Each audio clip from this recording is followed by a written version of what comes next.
একটা চা বানাও আমার জন্য। যুবকেরা কথা কয় না কা? একটা চা বানাও আমার জন্য, আছে না নাই?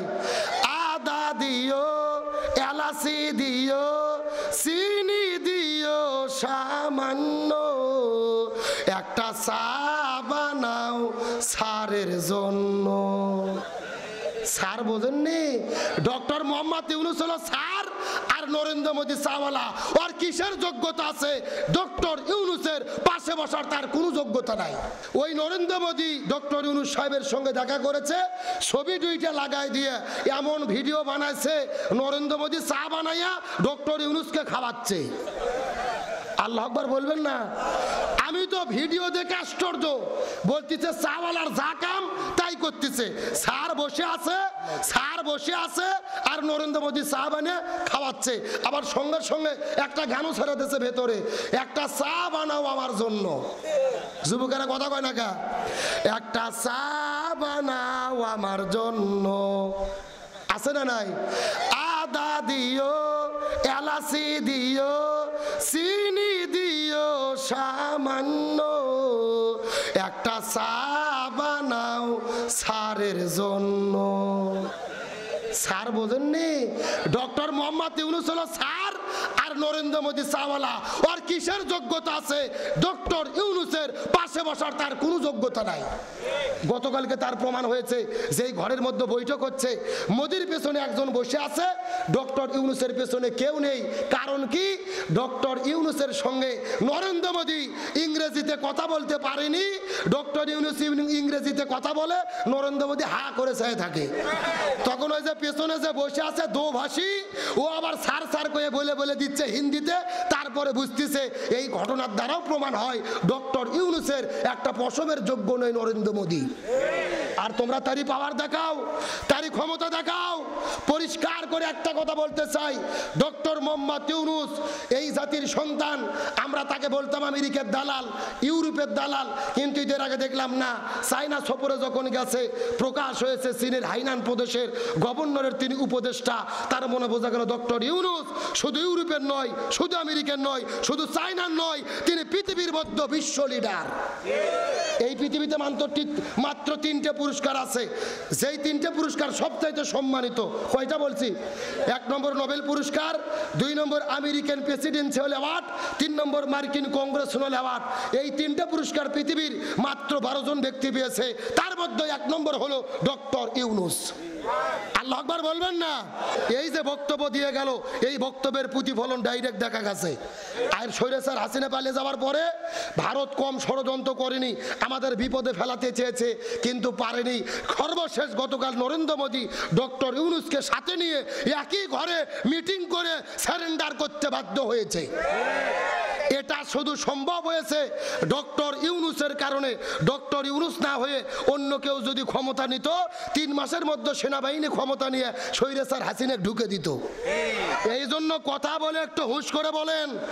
ডক্টর মোহাম্মদ ইউনূস যখন ডক্টর মোহাম্মদ ইউনূসের সঙ্গে মোদী যখন সাক্ষাৎ করবে, গতকালকের ঘটনা, একটা ঘরের মধ্যে যাই 15 মিনিট হলে দাঁড়িয়ে আছে। ইউনূস এমন মাল, 15 মিনিট পরে ঘরের মধ্যে ঢুকছে, ঢোকার সাথে সাথে নরেন্দ্র মোদী দাঁড়িয়ে তাকে সম্মান জানাচ্ছে। আল্লাহু আকবার কর। নরেন্দ্র মোদী তার যত প্রশাসনিক কর্মকর্তা ক্লাসের মধ্যে বসে থাকে, স্যার গেলে যেভাবে ছাত্র দাঁড়িয়ে যায়, ডক্টর ইউনূস যখন ঢুকেছে সবাই দাঁড়িয়ে গেছে। আল্লাহু আকবার বলবেন না? সবাই দাঁড়িয়ে সম্মান করেছে, শ্রদ্ধা করেছে, সেলুট দিয়েছে। এই জায়গার মধ্যে একটা কথা পরিষ্কার করে বলি, ডক্টর মোহাম্মদ ইউনূস হলে এই জন্য ম্যাজিক ম্যান। চায়না দেশে গেছে, 210 কোটি মিলিয়ন ডলার টাকা বাংলাদেশে চায়না দিচ্ছে আমার দেশ উন্নতি করার জন্য। এইভাবে ভাই ইউনূস যেমন তেমন কোনো জিনিস না। আমার দেশের যত রাষ্ট্রপতি প্রধানমন্ত্রী গেছে, একমাত্র শহীদ প্রেসিডেন্ট জিয়াউর রহমান, তিনি ছিল একটা জিনিস, কয়েকদিনের ভেতরে বাংলাদেশকে পৃথিবীতে পরিচয় করে দিয়েছিল। আর শহীদ প্রেসিডেন্ট জিয়াউর রহমানের পরে ডক্টর ইউনূস সেই খেলা দেখাই দিচ্ছে। আমাদের সত্যকে স্বীকার করতে হবে, শহীদ প্রেসিডেন্ট জিয়াউর রহমানের যোগ্য উত্তরসূরি ডক্টর মোহাম্মদ ইউনূস, যার সঙ্গে নেইমার, মেসি পর্যন্ত ছবি তোলার জন্য বসে থাকে।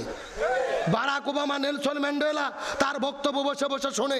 সুতরাং মনে করি ডক্টর মোহাম্মদ ইউনূসকে আমরা কিছুদিন যদি ক্ষমতায় রাখতে পারি, তাহলে আমার দেশের জন্য মঙ্গল।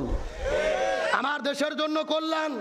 নরেন্দ্র মোদীকে ডক্টর ইউনূস পরিষ্কার করে বলেছে, বাংলাদেশের সঙ্গে যদি সম্পর্ক করতে চাও আগে খুনি হাসিনা, ওই ডাইনি হাসিনাকে ফেরত দিতে হবে।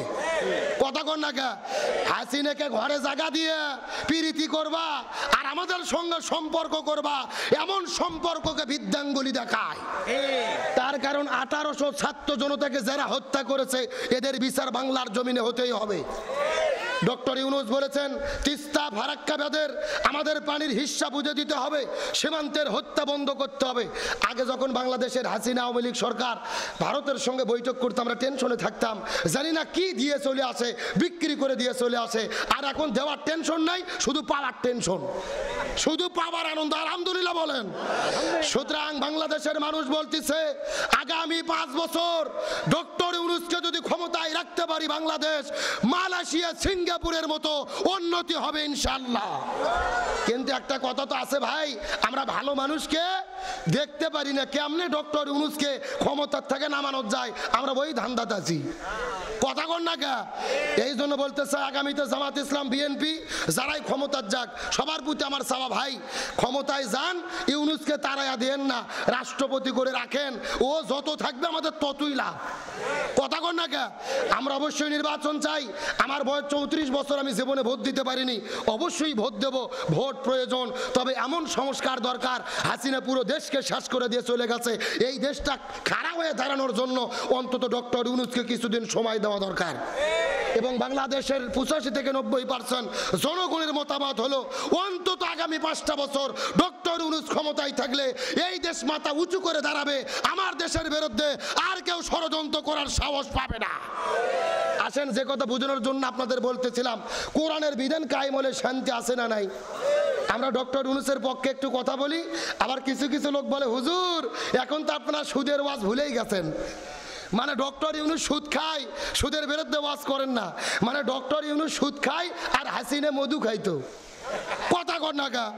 মানে ইউনূস শুধু সুদের ব্যবসা করে আর হাসিনা মধু খেয়ে দেশ চালাইছে। একটা কথা ভালো করে বোঝেন, সুদ আমার জন্য হারাম, ইউনূসের জন্য হারাম, বিএনপির জন্য হারাম, আওয়ামী লীগের জন্য হারাম, জামাতের জন্য হারাম। কিন্তু একটা করে ভালো করে বুঝবেন, বাংলাদেশ চলেই সুদের অর্থনীতি।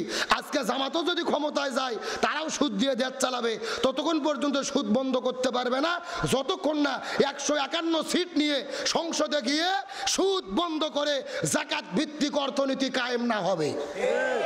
আপনারা যদি এতই সুদের বিরুদ্ধে হবেন তে 16 বছর দেশ চালাইলেন, সুদ বন্ধ করে যাকাত চালু করলেন না কেন? কথা কন না কে?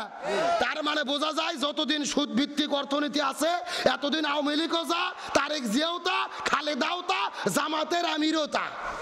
সুতরাং সুদ যদি বন্ধ করতে চাই কোরআন কায়েম করে, সুদ বন্ধ করে যাকাতের অর্থনীতি কায়েম করতে হবে, তাছাড়া বাংলাদেশের সুদ বন্ধ। এখন আসেন আপনাদের বলতেছিলাম শান্তির জন্য কি লাগবে, আরো ধরে বলেন।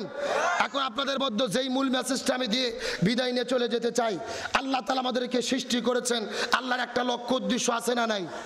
উদ্দেশ্য কি? ওমা খলাকতুল জিন্না ওয়াল ইনসা ইল্লা লিয়াবুদুন। আল্লাহ বলতেছেন আমি মানুষ এবং জিনকে সৃষ্টি করেছি আমার ইবাদত করার জন্য। সুবহানাল্লাহ বলেন। আজকের আলোচনার মেইন টপিক, আল্লাহর কাছে সবচাইতে প্রিয় ইবাদত কোনটি, আল্লাহর কাছে সবচাইতে প্রিয় আমল কোনটি। তার কারণ বগুড়া জেলার মানুষের ধারণা নামাজ রোজা হজ যাকাত এগুলো হলো ইবাদত, আর বাইরে কোনো ইবাদত নেই। গভীর মনোযোগ লক্ষ্য করুন, নামাজ রোজা হজ যাকাত অবশ্যই ইবাদত, তবে আল্লাহর কাছে সবচাইতে প্রিয় ইবাদত হলো এই জমিনের ভেতরে কোরআন বিজয়ের আন্দোলন করা, ইকামতে দ্বীনের কাজ করা, কোরআন প্রতিষ্ঠার আন্দোলন করা।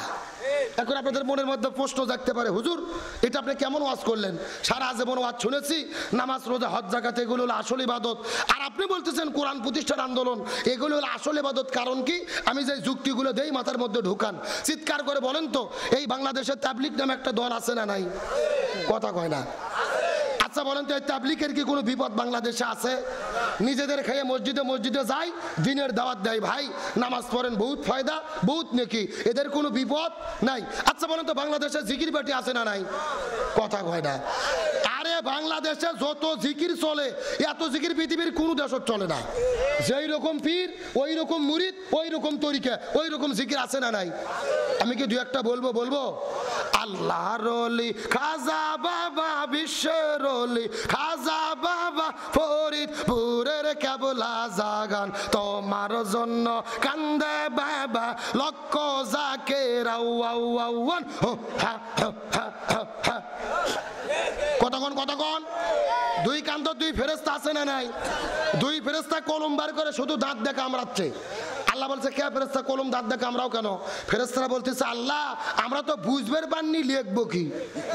কে রে কোরআন হাদিসের মধ্যে হোকাহুকি কোতাকুতি কোনো জিকির আছে? যখন আছে এইরকম ভণ্ড বাংলাদেশে আছে না নাই?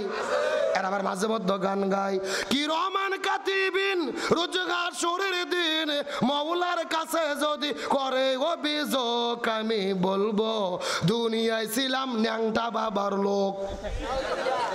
আসার জন্য বলি নাই, লক্ষ্য করুন আজ থেকে 6 মাস আগে 6 বছর আগে মাহফিলে গিয়েছিলাম চাঁদপুর জেলার মতলব থানা।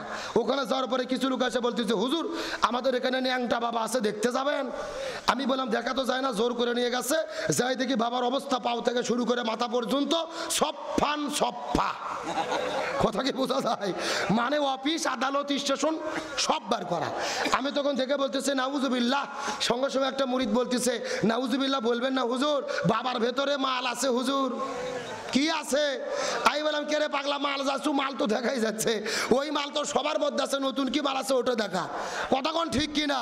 এই সমস্ত বাটপারদেরকে ঝাঁটা পিটা করে দেশ ছাড়া করা দরকার। এখন আসেন আপনাদের পরিষ্কার করে বলি, এই যে জিকিরের নামে যারা ভণ্ডামি করতেছে ভুল বুঝবেন না, আমরা হক্কানি পীরের বিরুদ্ধে না, হক্কানি জিকিরের বিরুদ্ধে না। রসুল বলেছেন জিকিরের সই শব্দ হলো 4টি। জোরে বলেন কয়টি? 1 নম্বর সুবহানাল্লাহ, 2 নম্বর আলহামদুলিল্লাহ, 3 নম্বর লা ইলাহা ইল্লাল্লাহ, 4 নম্বর আল্লাহু আকবার। এই 4টা শব্দ ছাড়া সই কোনো জিকির, অথচ ভণ্ডামি করে। এখন বলেন এই জিকিরের নামে যারা ভণ্ডামি করে এদের কি কোনো বিপদ বাংলাদেশে আছে? কতক্ষণ আছে? আচ্ছা সত্য করে বলেন তো, বাংলাদেশে নামাজ পড়লে কি বিপদ হয়? হজ করলে কি বিপদ হয়? যাকাত দিলে কি বিপদ হয়? একটা মাত্র ইবাদত করলে বিপদ হয়। আপনারা কি বলতে পারবেন ওই ইবাদতের নাম কি? গভীর মনোযোগ বোঝার চেষ্টা করেন, লক্ষ্য করুন। এই বাংলাদেশে নামাজ পড়লে বিপদ হয় না, হজ করলে বিপদ হয় না, যাকাত দিলে বিপদ হয় না, জিকির করলে বিপদ হয় না। এই বাংলাদেশে তারাই বিপদের মধ্যে পড়েছে যারা জমিনের ভেতরে কোরআন বিজয়ের আন্দোলন করেছে। আর এই জন্যই আল্লাহর কাছে সবচাইতে প্রিয় কোরআন বিজয়ের আন্দোলন করা। তার কারণ অন্যান্য ইবাদতে কোনো বিপদ নাই, আর এই ইবাদত করলে ঘর বাড়ি ছাড়তে হয়, জেলেবন্দি হতে হয়, প্রয়োজনে ফাঁসির দড়িতেও ঝুলতে হয়। এখন আমি আপনাদেরকে একটা তথ্য দিয়ে লক্ষ্য করেন, আমাদের নবীজি রমজান মাসে 16 দিন রোজা রেখেছে। জোরে বলেন কয়দিন?